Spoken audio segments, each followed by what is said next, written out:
7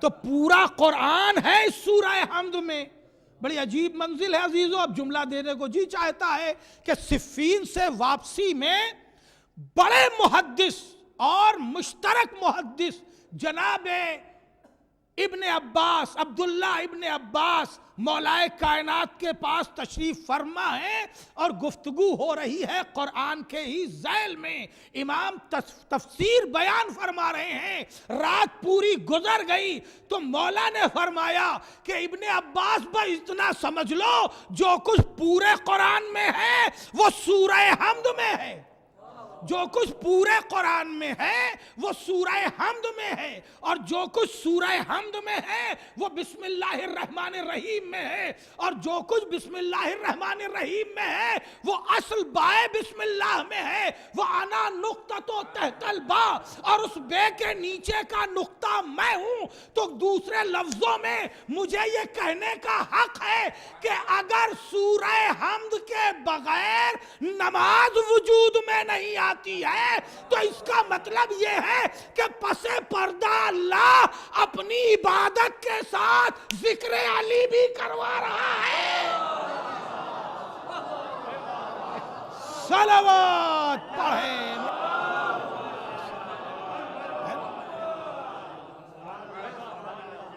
17 رکعتوں میں سے 10 رکعتیں جس میں سورہ حمد پڑھنا ہی پڑھنا ہے.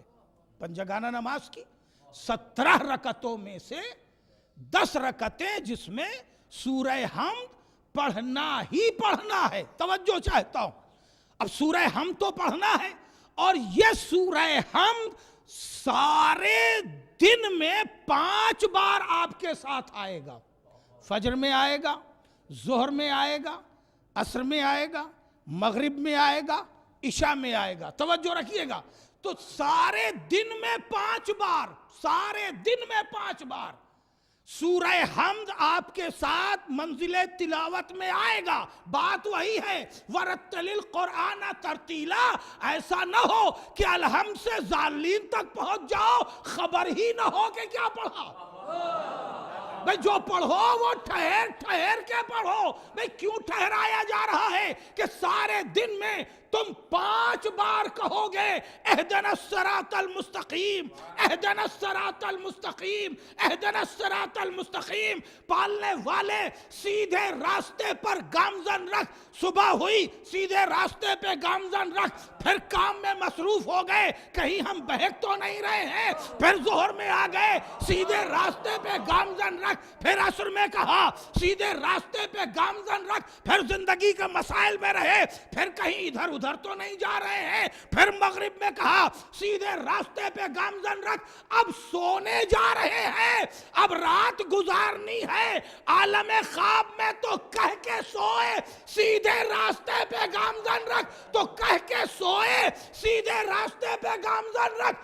اٹھے تو پھر کہا سیدھے راستے پہ گامزن رکھ. تو ہر وقت ایک ہی دعا ہے سیدھے راستے پہ گامزن رکھ. ابن عباس سے بھی مروی ہے، ابو ہریرہ سے بھی مروی ہے، سیدھے راستے پہ گامزن رکھ. سارے دن کہلایا جا رہا ہے. اور ابن عباس کہتے ہیں کہ صراط علی حق، علی کا راستہ ہی حق ہے. بھائی توجہ ہے.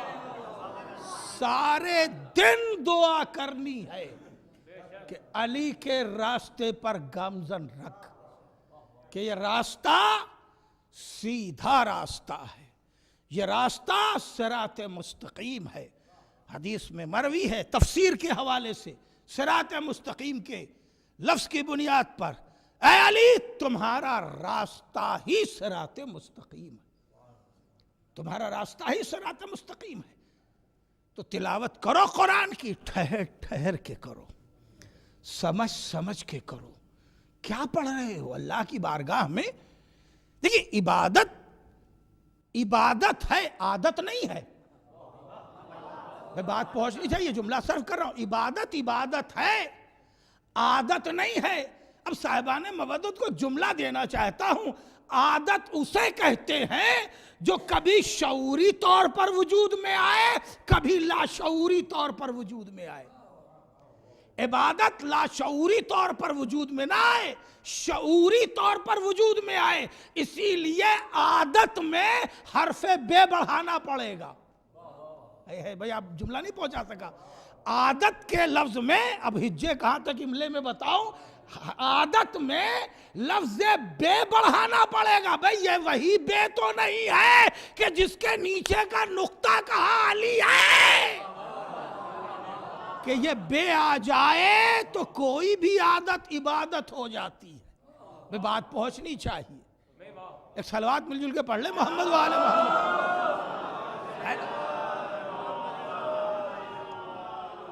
تو عبادت بنے گی جب شعوری طور پر وجود میں آئے۔ شعوری طور پر جب وجود میں آئے گی تو یہ حکم نافذ ہوگا، ورتل القرآن ترتیلا، قرآن کو ٹھہر ٹھہر کے پڑھو۔ صرف سورہ حمد کی تلاوت کر لی، قرآن پڑھ رہے ہیں آپ، نماز میں قرآن پڑھ رہے ہیں، صرف سورہ حمد کی تلاوت کر لی تو کیا نماز ہو گئی پہلی رکعت؟ آپ کسی سے بھی فتویٰ لے لیں، نہیں ہوئی۔ اب اس میں آپ کو ایک سورہ کوئی اور جوڑنا تو پڑھنا پڑا نا قرآن۔ اب بغیر قرآن پڑھے ہوئے تو نماز نہیں ہوگی۔ اب ایک سورہ کوئی جوڑے، اب یہ آپ سمجھیں کہ مجھے کون سا سورہ جوڑنا چاہیے، پابندی نہیں لگائی قرآن نے۔ صاحبان فکر و نظر ہیں، میں جملہ صرف کرنا چاہتا ہوں، اور جہاں تک بات پہنچ رہی ہے وہ پہنچے۔ اللہ نے اب پابند نہیں کیا، دیکھیں سورہ حمد میں پابند کیا تھا۔ ہمیں اپنی عبادت کا مزاج نہیں معلوم ہے، ہمیں اپنی عبادت کے فوائد نہیں معلوم ہے، اس لیے کہ ہم عبادت کو بھی کہیں کہیں عادت بنا رہے ہیں۔ عادت نہ بنائیے۔ اب پابندی، حمد کے لیے پابندی لگائی، کیوں؟ اس لیے کہ اس میں مسئلہ ہے اہدنا الصراط المستقیم، یہ دعا کرتے رہو۔ اب دوسرا سورہ آزاد چھوڑ دیا، اب تم جو سورہ چاہو اس سورے کو اس میں شامل کر لو۔ سورہ کوثر پڑھ لو، سورہ توحید پڑھ لو، سورہ نصر پڑھ لو، اب جو سورہ چاہے پڑھ لو۔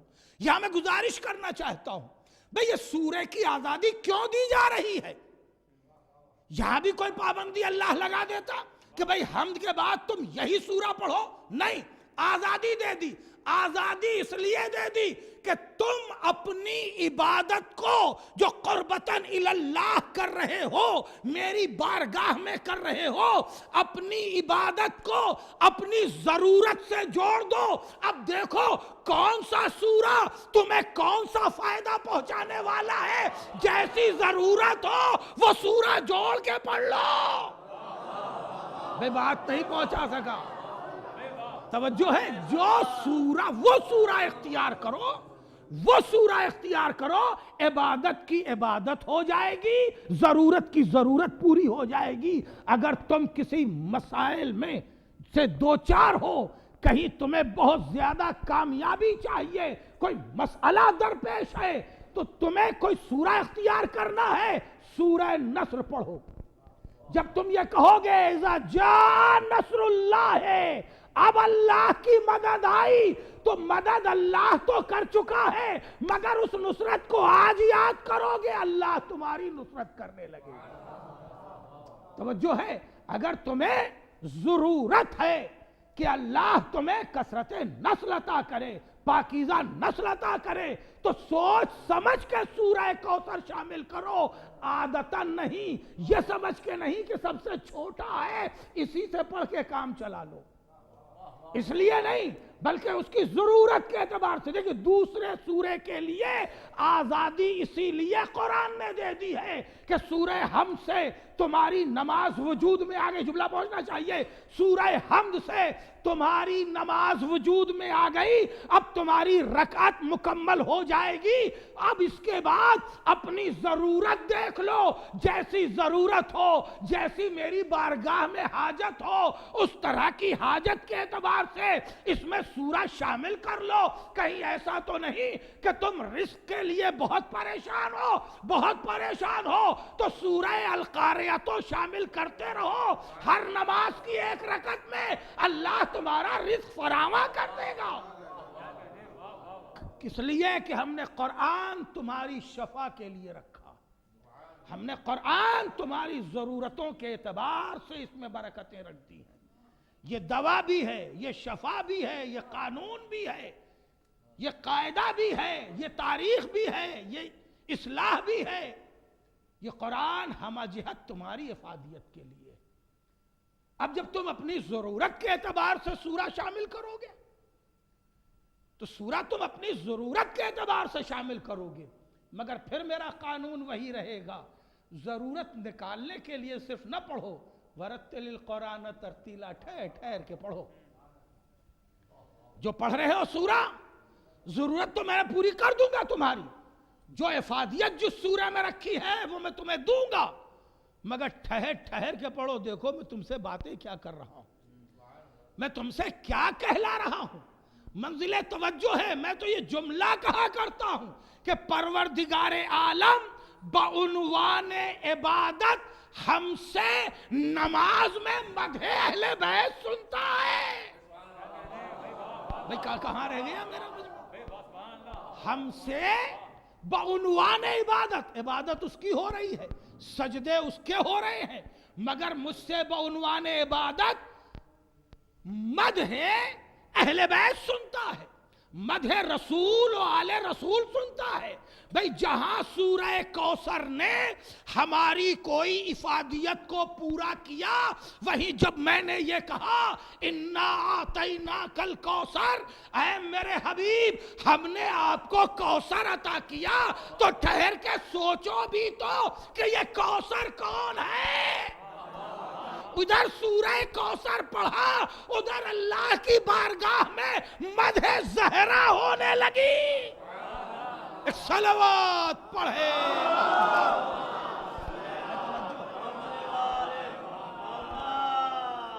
ابھی آپ نے ایک نماز پڑھی، ایک نماز آپ نے ابھی چند دنوں پہلے پڑھی ہے. اس نماز میں وہ سورے نہیں پڑھے گئے جو آپ روزانہ پڑھا کرتے ہیں. پڑھے گئے؟ نہیں پڑھے گئے. اس میں جو 2 سورے پڑھے گئے وہ سورے بالکل ہماری عادت سے مختلف سورے تھے. کیوں پڑھے گئے بھائی؟ ہم روزانہ جو نماز صبح کی 2 رکعت میں پڑھتے ہیں، ہم وہی سورہ کیوں نہ پڑھ لیں؟ کہا نہیں، ہم نے مخصوص نماز رکھی ہے فطر و قربان کی، تو تمہارے لیے مخصوص سورہ بھی رکھ دیا ہے. ضروری نہیں ہے کہ تم یہی پڑھو، لیکن یہ پڑھو گے تو تمہیں بونس دے دیں گے. میرے کہنے پہ، میرے بتانے پہ، میرے رسول کے، میرے حبیب کے بتانے پر، معصومین کے بتانے پہ اگر تم یہ سورہ اختیار کرو گے، ان 2 رکعتوں میں ہے 2 ہی رکعت، نماز صبح کی طرح پڑھی جا سکتی ہے. لیکن نہیں، سورہ بدل دیا گیا. کیوں بدل دیا گیا؟ تاکہ ٹھہر ٹھہر کے پڑھو. تم نے میرے بتائے سورے کو اختیار کیا ہے تو ہم تمہیں اس کا ثواب دے دیں گے زیادہ. مستحب کر دیا ہے تو روزانہ کے ثواب میں مزید بڑھا کے دے دیں گے. لیکن پڑھنا تو سنبھل کے پڑھنا، ترتیل سے پڑھنا، ٹھہر ٹھہر کے پڑھنا، اور جب پڑھنا تو سوچنا ضرور. ٹھہرایا اسی لیے گیا ہے کہ تم کچھ سوچو. اب ذرا سوچ لیجئے، 2 سورے ہیں، ایک ہی سورے پہ تھوڑی گفتگو کیے لیتا ہوں. عید الفطر کی 2 رکعت میں سورہ والشمس پڑھا جاتا ہے. بسم اللہ الرحمن الرحیم. والشمس وضحاہا والقمر اذا تلاہا، سورج کی قسم اور اس کی ضیاباری کی قسم. قرآن مجید میں دوہری قسم ایک ہی جگہ بہت کم ہے، جس میں یہی سورہ خصوصیت سے ہے، جس میں دوہری قسم کی کئی آیت ہے. توجہ ہے. والشمس وضحاہا والقمر اذا تلاہا، سورج کی قسم اور اس کی ضیاباری کی قسم، چاند کی قسم اور اس کے سورج کے پیچھے پیچھے آنے کی قسم. توجہ ہے. اب یہ ایک آیت لے لیجئے صرف. یہ بتائیے قسم کھانے کا مزاج کیا ہے؟ توجہ. قسم کھانے والا اس کی قسم کھاتا ہے جو اس کی نگاہ میں یا تو محترم ہو یا محبوب ہو. بات پہنچ رہی؟ یا محترم ہو یا محبوب ہو. ماں باپ کی قسم کھاتا ہے اس لیے کہ ماں باپ اس کی نگاہ میں بہت باعزت، بہت محترم ہے۔ اولاد کی قسم کھاتا ہے اس لیے کہ اولاد بہت محبوب ہے۔ یہاں قسم اللہ کھا رہا ہے، والشمس وضحاہا، سورج کی قسم اور اس کی ضیاء باری کی قسم۔ اب اللہ سے کوئی زیادہ محترم نہیں، تو اب قسم کا مزاج احترام کی بنیاد نہیں ہوگا، کوئی شے ہے ہی نہیں اس سے زیادہ محترم، اس لیے کہ وہ ہر شے کا خالق ہے۔ اب دوسری چیز ہے محبوبیت، کہ وہ شے اس کے لیے بہت محبوب ہو، بہت توجہ۔ تو اب اللہ نے اپنی محبوبیت کا اظہار تو کیا ہے، تو کیا سورج بہت محبوب ہے؟ مگر اب آپ قرآن اٹھا کے دیکھیے، اللہ کو اپنی مخلوق میں سب سے زیادہ پسند انسان ہے۔ سورج کے لیے نہیں کہا کہ میں نے اسے بہت اچھا بنایا ہے، کہا ہے تو انسان کے لیے کہا ہے۔ لَقَدْ خَلَقْنَا الْإِنسَانَ فِي أَحْسَنِ تَقْوِيمٍ، ہم نے انسان کو بہت اچھا بنایا ہے، مگر اس انسان کی کوئی قسم نہیں ہے۔ اس کا مطلب یہ ہے کہ یہ قسم جو سورج اور چاند کی ہے، یہ قسم ہے استعاراتی، اس میں کوئی میٹافر لیا گیا ہے، کوئی استعارہ لیا گیا ہے۔ تو وہ استعارہ ہے کیا؟ اب جب استعارے کی بنیاد پر دیکھتے ہیں تو دنیا کا ادب الگ ہے، قرآن کا مزاج الگ ہے۔ دنیا، پوری دنیا کی ہر زبان کے ادب کے حوالے سے بات کر رہا ہوں، ہر زبان کے ادب کے حوالے سے بات کر رہا ہوں۔ دنیا کی ہر زبان کے ادب میں چاند کو حسین کہا گیا ہے، قرآن نے حسین نہیں کہا۔ بے بات پہنچنی چاہیے۔ قرآن نے چاند کے حسن کی تعریف نہیں کی ہے، چاند کے حسن کی تعریف نہیں کی ہے۔ اور سورج کے حوالے سے کہا گیا تو والشمس وضحاہا، سورج کی قسم اور اس کی چمک کی قسم، اس کی ضیاء باری کی قسم۔ کس کی مجال ہے کہ جو سورج کی چمک کو دیکھ سکے؟ بے توجہ ہے؟ تو سورج کی قسم اللہ کھا رہا ہے اور کسی میں دیکھنے کی مجال نہیں ہے کہ ان کھلی آنکھوں سے اس کی ضیاء باری دیکھ سکے، جبکہ وہ نصف النہار میں چمک رہا ہو، پوری چمک پھیلا رہا ہو۔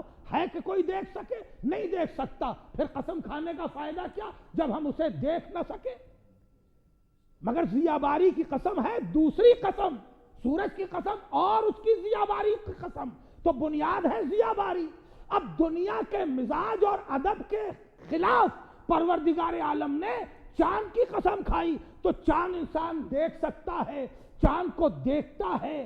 14ویں کے چاند کی ایک للک ہوتی ہے، توجہ ہے، عید کے چاند کی ایک للک ہوتی ہے، مگر چاند کے نہ حسن کی قسم کھائی ہے، نہ اس کے 29 اور 30 کے پیدا ہونے کی قسم کھائی ہے، نہ 14ویں کے چاند کی قسم کھائی ہے، بلکہ قسم کھائی تو والقمر اذا تلاہا، اس چاند کی قسم ہے۔ لفظ سنیے، اس چاند کی قسم ہے جو سورج کے بلا فصل بعد آئے، جو بلا فصل بعد آئے، جو فوراً بعد آئے، وہی چاند ہے لائق قسم۔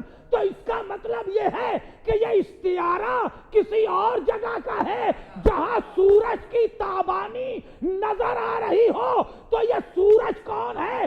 سورج ہے ذات ختمی مرتبت اور تابانی ہے خطبہ غدیر۔ کیا سن رہے ہیں آپ؟ سورج ہے ذات ختمی مرتبت، ذات ختمی مرتبت سورج ہے، اور ضیاء باری ہے، کیونکہ ضیاء باری دکھے نہیں تو قسم بیکار ہے، تو ضیاء باری ہے وہ خطبہ غدیر رسول جو نصف النہار میں چلچلاتی دھوپ میں رسول پیش فرما رہے ہیں اور زمانہ سن رہا ہے۔ تو سورج کی قسم اور اس کی ضیاء باری کی قسم، والشمس وضحاہا یعنی رسول کی قسم اور ان کے خطبہ غدیر کی قسم، اور اب چاند کی قسم کھائی گئی، والقمر اذا تلاہا، اور چاند کی قسم جو رسول کے پیچھے پیچھے آئے۔ یہ منظر وہی ہے جب رسول جھکے اور علی کو بازوؤں سے پکڑ کے بلند کر دیا۔ چاند کی قسم اور اس کے پیچھے پیچھے بلا فصل آنے کی قسم۔ یہ استعارے ہیں غدیر کے، جسے ہم سورہ شمس کہتے ہیں. یہ پڑھایا اسی لیے جا رہا ہے کہ نماز میں پڑھو تاکہ وہ منظر یاد رہے، منظر فراموش نہ ہونے پائے. ایک سورے میں اللہ ہم سے کتنی باتیں کر لیتا ہے، کتنی باتیں کر لیتا ہے. کہاں سے چلی بات؟ والشمس وضحاہا سے. پھر سنے دوسری قسم، وہ بھی بہت عجیب سی، ونفس وما سواہا. یہ بھی دوہری قسم ہے، نفس کی قسم اور اس کی زینت کی قسم. سوچتے رہیے گا، کوئی سوال دے جاؤں؟ نفس کی قسم اور اس کی زینت کی قسم. ونفس وما سواہا، نفس کی قسم اور اس کی زینت کی قسم. اتنا زینت دار نفس ہے، مگر موت بھی اسی نفس کے لیے لکھی گئی. کلو نفس ذائقۃ الموت. اتنا سجا سنورا ہوا، اللہ کا سنوارا ہوا ہے. وَنَفْسٍ وَمَا سَوَّاهَا، نفس کی قسم اور اس کی زینت کی قسم. اور موت پھر اسی کے لیے بھی رکھ دی گئی. کلو نفس ذائقۃ الموت کا صرف نفس کے لیے موت ہی نہیں رکھی گئی، اسے میں نے سجایا ہے تو یہ لائق معیار ہوگا، بے معیار نہیں ہوگا. موت اسی کے لیے رکھی ہے، سجایا اسی کو ہے. تو سودا بھی جسم اور روح کا نہیں، نفس کا سودا ہوگا. وَمِنَ النَّاسِ مَن يَشْرِي نَفْسَهُ ابْتِغَاءَ مَرْضَاتِ اللَّهِ. شب ہجرت سودا بھی جو ہوگا وہ اسی نفس کا ہوگا. وَمِنَ النَّاسِ مَن يَشْرِي نَفْسَهُ ابْتِغَاءَ مَرْضَاتِ اللَّهِ وَاللَّهُ رَءُوفٌ بِالْعِبَادِ. اور وہ کہ جو اپنا نفس بیچ کے اللہ کی مرضی خریدتے. تو سودا کاہے کا ہوا؟ نفس کا ہوا. نفس اتنا محترم ہے. یہی سورہ شمس ہے اور یہیں سے گفتگو تمام کروں گا. سجایا کیوں ہے، سنوارا کیوں کر ہے؟ ارشاد ہوتا ہے فَأَلْهَمَهَا فُجُورَهَا وَتَقْوَاهَا. دیکھیں یہ آپ سے نماز پڑھائی جا رہی ہے اور اللہ آپ سے باتیں کر رہا ہے. ہم نے ایسا تو نہیں کر دیا نماز کو کہ شروع کیا اور ختم کر دیا، پتہ بھی نہیں کیا کہا کیا نہیں کہا. ٹھہر ٹھہر کے پڑھو، سمجھو ہم تم سے کیا باتیں کر رہے ہیں. میں نے تمہارے نفس کی قسم کھائی، اس لیے کہ یہاں وَنَفْسٍ وَمَا سَوَّاهَا، نفس کی قسم عمومی ہے اور اس کی زینت کی قسم. کیوں؟ فَأَلْهَمَهَا فُجُورَهَا وَتَقْوَاهَا. میں نے اسی نفس کو بتایا تھا کہ اچھائیاں کیا ہیں اور برائیاں کیا ہیں. اسی نفس کو بتایا تھا فَأَلْهَمَهَا فُجُورَهَا وَتَقْوَاهَا قَدْ أَفْلَحَ مَنْ زَكَّاهَا. اگر اس نے نفس کو پاک رکھا تو کامیاب ہے. وَقَدْ خَابَ مَنْ دَسَّاهَا، اور وہ ناکام ہے جس نے اس نفس کو گندا اور پلید کر دیا. سمجھ گئے تم کہ تمہیں کس طرح جینا ہے؟ ٹھہر ٹھہر کے پڑھو، بہت مزہ آئے گا. تمہیں نمازوں میں مزہ آئے گا، تلاوت میں مزہ آئے گا، حاجت روائی تمہاری یہ قرآن کرے گا، اور سب کے ساتھ ساتھ ذکر اہل بیت ہوتا رہے گا. میں جس بات کو آپ تک پہنچا رہا تھا، آپ کہیں گھبرا کے تو نہیں سن رہے تھے کہ یہ جو نماز ہے اس میں اللہ ہم سے کئی زاویوں سے ذکر اہل بیت کراتا ہے. بھئی یہ عجیب سا اور آخری زاویہ ملاحظہ فرما لیں. اب چھوٹے سے سورے میں قرآن ایک بڑی سی داستان چھیڑ دیتا ہے، بڑی سی داستان چھیڑ دیتا ہے. چھوٹا سا سورہ ختم ہونے کے قریب ہے، بہت سارے معاملات پر گفتگو کرتے کرتے اب قدرت نے آواز دی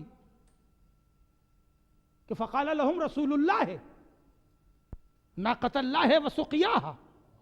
دیکھو ایک امت تھی جس سے ان کے رسول نے یہ کہا تھا کہ یہ اللہ کا ناقہ ہے، اللہ کی اونٹنی ہے، اس کو پانی پلاؤ. دیکھیں دو ایک آیت میں ایک بڑا واقعہ قوم صالح کا، قوم سمود کا. فقال لهم رسول اللہ، اس قوم سے ان کے رسول نے کہا ناقۃ اللہ، یہ اللہ کا ناقہ ہے. بھئی اگر آپ گھبرا کے نہیں سن رہے تو میں جملہ دینا چاہتا ہوں. کیا قرآن کہہ رہا؟ ناقۃ اللہ ہے، یہ اللہ کی اونٹنی ہے. تو یہ بتائیے کون سی اونٹنی ہے جو اللہ نہیں پیدا کرتا؟ کیا سن رہے ہیں بھئی؟ توجہ ہے، جتنی اونٹنیاں اللہ نے ہی تو پیدا کی ہیں، بنیاد اللہ ہی کی تخلیق تو ہر ایک کے ساتھ ہے، تو ہر اونٹنی تو اللہ پیدا کرتا ہے. بھئی اس ایک اونٹنی کے ساتھ کیوں کہا جا رہا ہے ناقۃ اللہ ہے، یہ اللہ کی اونٹنی ہے؟ کیا اللہ اسے نعوذ باللہ چارہ دیتا ہے، پانی دیتا ہے، چراتا ہے، دودھ دوہتا ہے؟ کیا کرتا ہے جو یہ اللہ کی اونٹنی ہے؟ اس ایک ناقہ صالح کے لیے قرآن ہے. یہ روایت نہیں عزیزو، آیت ہے کہ اسے آپ ضعیف اور قوی کہیں. یہ آیت ہے، ہر قرآن میں موجود ہے. ہر گھر میں قرآن وہی 30 پاروں کا ہوتا ہے جو موجود ہے. غور کیجئے گا، ناقۃ اللہ ہے، یہ اللہ کی اونٹنی ہے. روئے زمین پر کروڑوں اونٹ موجود ہیں، مگر ایک اونٹ ہے جس کے لیے کہا جا رہا ہے یہ اللہ کی اونٹنی ہے، جو بچے کے ساتھ ہے، جو دودھ دیتی ہے، جو زمین ہی کا کھاتی ہے، زمین ہی کا پانی پیتی ہے، اسی جلد کی ہے، یہی کے اونٹوں کے رنگ کی ہے، یہی کے اونٹوں کی عادت کی ہے، اسی شکل و شباہت کی ہے، مگر ایک اونٹنی ہے جس کے لیے کہا جا رہا ہے یہ اللہ کی اونٹنی ہے. بھئی یہ کیوں اللہ کی اونٹنی ہو گئی، ناقۃ اللہ کیوں ہو گئی؟ کہا اس لیے کہ یہ کسی اونٹنی کے فارم میں نہیں پیدا ہوئی ہے، یہ فارم ہاؤس کی نہیں ہے، بلکہ پہاڑ شگافتہ ہوا ہے اور یہ اونٹنی برآمد ہوئی ہے. توجہ ہے، تو ایک غیر فطری طریقے سے یہ اونٹنی برآمد ہوئی، یعنی پہاڑ پھٹا اور اس سے اونٹنی برآمد ہو تو وہ اونٹنی ہے اللہ کی اونٹنی. اگر کعبے کی دیوار شگافتہ ہو اور کوئی برآمد ہو تو وہ ید اللہ کیوں نہیں ہے، عین اللہ کیوں نہیں ہے؟ فم اللہ صلوات پڑھے. توجہ ہے،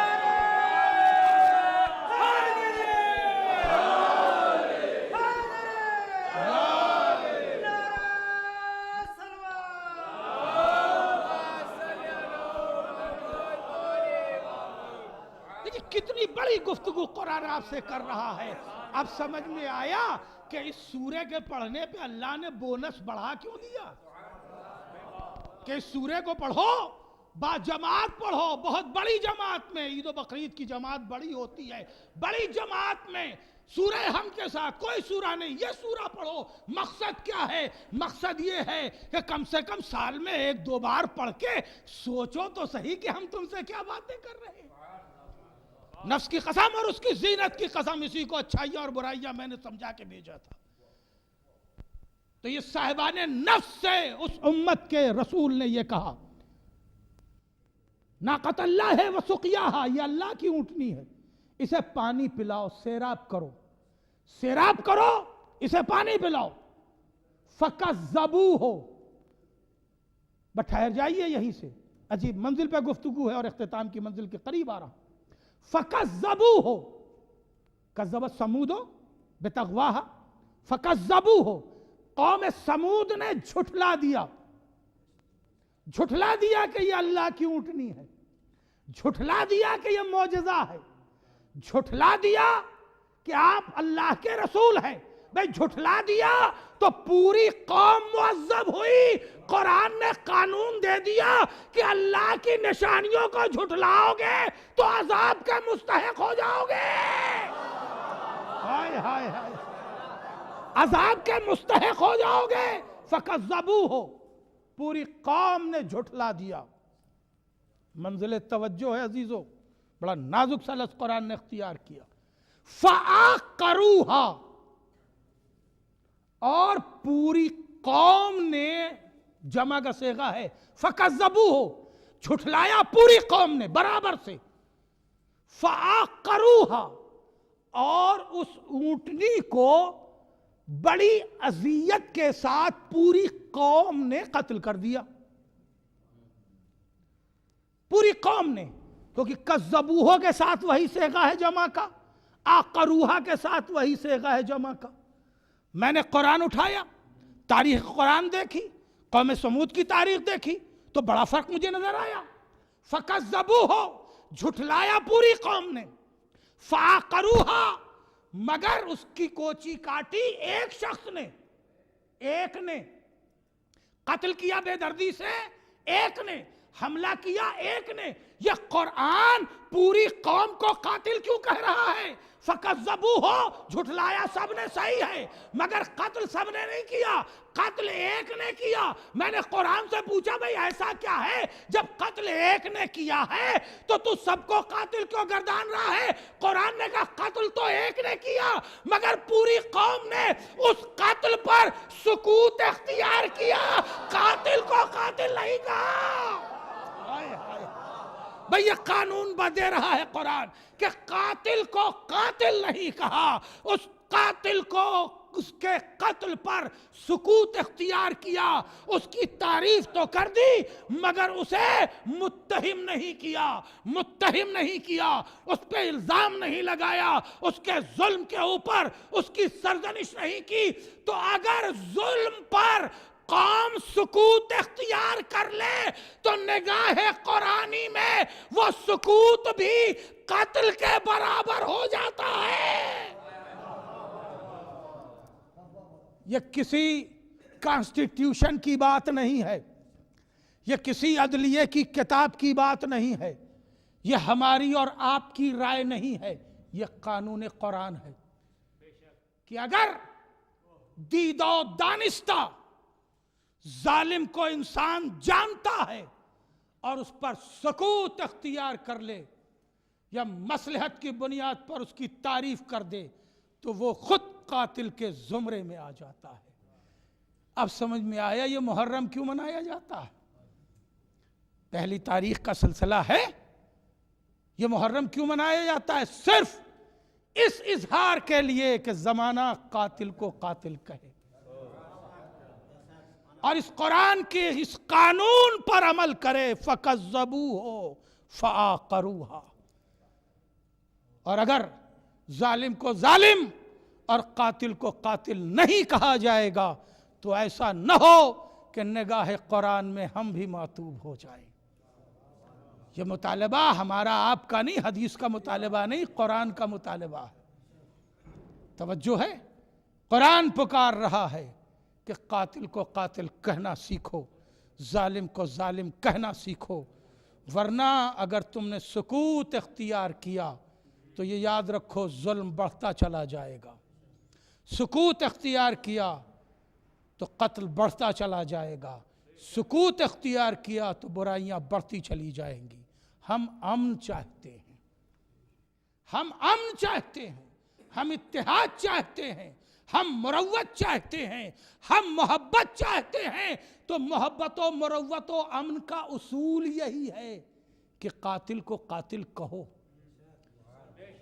ورنہ بدامنی پھیلے گی، ورنہ برائی پھیلے گی۔ زمانہ حقیقت قرآنی سے ناآشنا ہوتا جا رہا ہے۔ خدا کی قسم امام نے بھی یہی اقدام کیا تھا جب مدینے سے چلے تھے حضور، تو ایک دو نہیں، راوی، محدث، عظیم صحابہ امام کو گھیرے ہوئے کھڑے ہیں، مولا آپ مدینہ کیوں چھوڑ کے جا رہے ہیں؟ کہا اصلاح امت کے لیے جا رہا۔ قاتل کو قاتل کہنا پڑے گا، ظالم کو ظالم کہنا پڑے گا، اور اگر نہیں کہو گے تو پوری دنیا بدامن ہو جائے گی، پوری دنیا بے امن ہو جائے گی۔ حسین نکلے، عزیزو، حسین 2 محرم کو کربلا پہنچے۔ حسین علیہ السلام 2 محرم کو کربلا پہنچے ہیں۔ ابھی پہلی محرم تک تو راستے میں ہیں، مگر حسین کے ساتھ کرب بھی آ گیا، بلا بھی آ گئی۔ بلا امتحان کو کہتے ہیں، کرب دل کی اذیت کو کہتے ہیں۔ کرب و بلا جہاں امتحان بھی ہے اور دل کی اذیت ناکی بھی ہے۔ حسین کے ساتھ قبل کربلا کرب نے بھی استقبال کیا، بلا نے بھی استقبال کیا۔ عزیزو، امتحان حسین کا زمین کربلا سے پہلے یہ تھا کہ سینکڑوں مشکیں پانی ہر کے لشکر کو پلا دی گئی، جبکہ حسین کا استقبال کربلا کی تشنگی کرنے والی نگاہ امامت دیکھ رہی ہے، مگر اخلاق رسول پر چلنے والا اسے یہ گوارا نہ تھا کہ ہمارے پاس پانی ہو اور کوئی انسان پیاسا رہ جائے۔ عزیزو، محبت اور امن کا پیغام حسینیت جس طرح دے سکتی ہے اور کون دے سکتا ہے؟ اخلاق رسول کا پیرو دشمن ہے، گھیرے ہوئے ہے، گرفتار کرنے کے نام پر آیا ہے، لجام فرس پر ہاتھ ڈال دیا ہے، پھر بھی حسین آواز دے رہے زہیر زہیر ان پیاسوں کو پانی پلاؤ، بھیا عباس مشکیزیں کھول دو، میرے مولا آپ کے پاس جو پانی موجود ہے وہ ختم ہو جائے گا، آپ کربلا پہنچیں گے تو آپ کو کنارے پر فرات کے رہنے نہ دیا جائے گا۔ کہا میں ہر امتحان دینے کو تیار ہوں مگر انسانیت کو قتل نہیں ہونے دوں گا، آدمیت کو فنا نہیں ہونے دوں گا، مروت کو نیست و نابود نہیں ہونے دوں گا، پلاؤ پانی۔ حسین پانی پلاتے رہے اور بلا کا، امتحان کا مرحلہ طے کرتے رہے۔ یہ ہے امتحان کا استقبال۔ اور عزیزو، کرب کا استقبال حسین کا وہ چہیتا بھائی جو حسین کے ساتھ علی کی نگاہوں کے سامنے پلا تھا، جسے مسلم ابن عقیل کہتے ہیں، جو حسین کا چہیتا بھی تھا، میرے مولا کا سفیر بھی تھا، اس کے قتل نے استقبال کیا، اس کی شہادت کی خبر نے استقبال کیا۔ حسین ابھی کربلا پہنچے بھی نہیں ہیں کہ اپنے چہیتے بھائی کے قتل کی خبر سنی ہے، جس قسطوں میں سنی ہے، بڑا کلیجہ چاہیے اس کرب کو برداشت کرنے کے لیے۔ امام راہ کوفہ کی طرف گامزن ہے کہ ادھر ایک سواری نظر آئی، کہا ذرا معلوم تو کرو کہ یہ آنے والا کہاں سے آ رہا ہے۔ اس نے کہا مولا میں کوفے سے آ رہا ہوں۔ کہا کچھ میرے بھائی مسلم کی خبر ہے؟ اس مسافر نے کہا مولا جنگ جاری تھی جب میں نکلا ہوں، مسلم گھیرے جا چکے ہیں، پہلا مرحلہ کرب کا طے ہوا۔ دل نے کہا پالنے والے میرے سفیر کی خیر ہو، کہ پھر کچھ دیر بعد دوسرا مسافر نظر آیا، کہا میرے بھائی کی خبر ہے؟ کہا مولا اتنا جانتا ہو مسلم گرفتار کر لیے گئے، دارالعمارہ لے جائے گئے، ابن زیاد کا ظلم جاری ہے۔ اگلا مسافر ملا، اس نے کہا مولا مسلم قتل کر دیے گئے، ان کا لاشا کشا پھرایا جا رہا ہے۔ میرے مولا ہر کرب کا استقبال کر رہے۔ جزاکم ربکم خیرن جزا۔ عزادارو، امام کو جب شہادت مسلم کی خبر ملی، امام خیمے میں تشریف لے آئے، ایک چھوٹی سی مسند بچھائی، اس کے اوپر بیٹھ گئے، آواز دی بہن زینب ذرا مسلم کی بچی کو لے آنا۔ دختر مسلم لائی گئی، سکینہ کے برابر کی یہ بچی ہے۔ حسین نے اسے لیا، زانو پہ بٹھایا، سر پر محبت سے ہاتھ پھیرنے لگے۔ بنی ہاشم کے گھر کی بچی سمجھ گئی، ہاتھوں کو جوڑا، آقا میرے بابا کی خیر تو ہے۔ کہا میرے لال باپ کا پرزہ قبول کر، حسین موجود ہے۔ سمجھدار بچی تھی، آقا سے لپٹ گئی، میرا بابا دنیا میں نہ رہا۔ میرے مولا بڑی تسلی دے دی، بڑی تشفی دے دی، بڑی ڈھارس مل گئی۔ مولا کہیں یہ منظر سکینہ تو نہیں دیکھ رہی ہے؟ اگر منظر سکینہ نے دیکھا تو آپ کے بعد جب شمر تماچے مارے گا، سکینہ کو بڑی یاد آئے گی، کوئی میری یتیمی پہ ترس۔ غرا نے کہا ہجر میں اپنے نام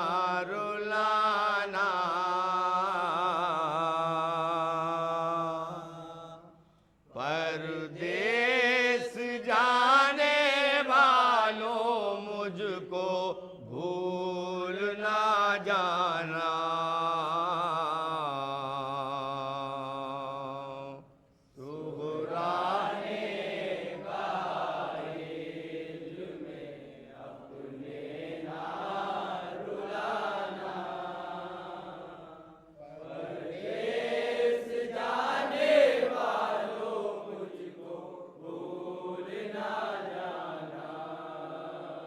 کچھ روز سے بدلا نظر آتا ہے زمانہ پردیس جانے والوں مجھ کو بھول نہ جانا.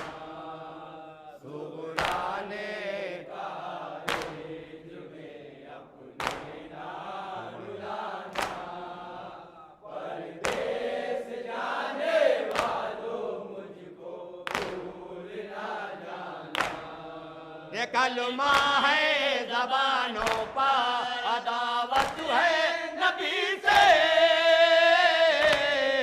بدلے نہ لے دنیا کہیں اولاد علی سے. بدلے نہ لے دنیا کہیں اولاد علی سے. ڈرتی ہوں کہ تلوار کوئی بدلے نہ زمانہ. پردیس جانے والوں مجھ کو بھول نہ جانا. صغرا نے کہا ہمیں اپنے نہ رلانا. پردیس جانے والوں مجھ کو بھول نہ جانا. یہ گھر میرا مسلمانوں سے دیکھا نہیں جاتا. انجان سا لگتا ہے مجھے سارا مدینہ. انجان سا لگتا ہے مجھے سارا مدینہ.